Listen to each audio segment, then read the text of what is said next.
التاريخ فيها عجايب وحكاية ورا كل أثر، دايما يحكيها بنفسه مش محتاجة البطل. فيها العظات والعبر وتحفة معمارية، مسجد إيمان وطاعة وحكاية تاريخية، بتراث جميل وشاهد على عصر تاريخي كامل. بيشهد لك يا مصر ولرجالك الأوائل. وجولتنا النهاردة مع فن العمارة الإسلامية، وجولتنا في جامع الناصر محمد بن قلاوون.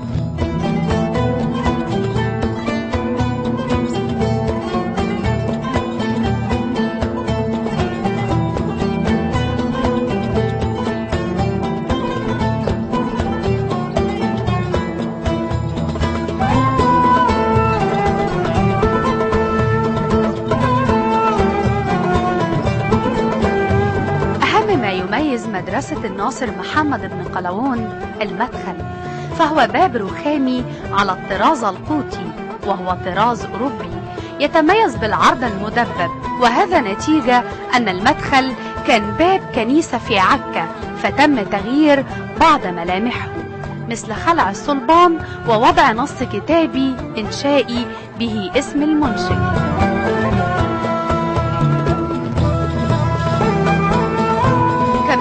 هذه المدرسة المأذنة، وهي من التأثيرات الأندلسية نتيجة الهجرات الأندلسية في تلك الفترة، وهي تتميز ببدن ذات مسقط أفقي مربع وزخارفها النباتية الهندسية القصية، والقصية المقصود بها الجبسية، وبها شريط كتابي بالخط الكوفي.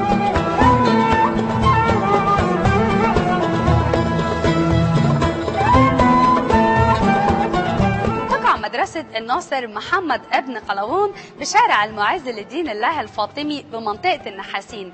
عايزة اقول لكم ان مكان المدرسة دي كان حمام للزكاة، لكن الملك العادل زين الدين قطبغة امر ان هو يبني مكان الحمام المدرسة دي، وبالفعل بدأوا في بناها وجلب لها باب من احدى كنائس عكا اثناء فتحها في حياة الاشرف خليل ابن قلاوون. عايزة اقول لكم ان الناصر محمد ابن قلاوون لما عاد للسلطة مرة تانية قرر ان هو يشتري المدرسة دي ويكمل بنائها، علشان كده قالوا ان اللي بنى المدرسة دي هو الناصر محمد ابن قلاوون اللي اتولد في محرم في قلعة الجبل. عايزة اقول لكم ان هو لما توفى اندفن في الاثر المجاور لهذا الاثر اللي هو تربة والده السلطان قلاوون.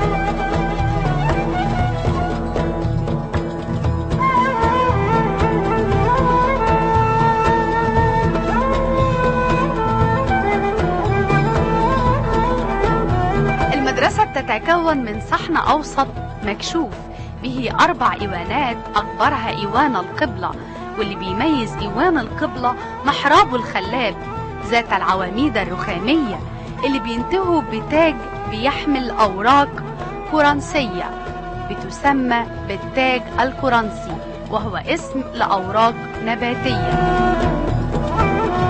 هنلاقي نفس زخارف المحراب للإيوان المواجه لإيوان القبلة، وهو الإيوان الشمالي الغربي.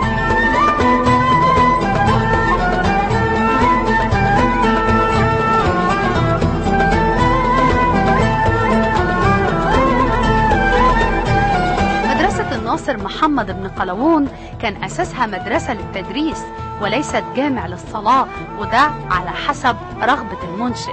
علشان كده المنبر ده مش منبرها الأصلي، ولكنه منبر حديث مضاف. على جانبي الإيوانات هنلاقي الخلاوي دي اللي كان بيسكنها الطلبة، كانت حجرات للمعيشة للشيوخ وللطلبة.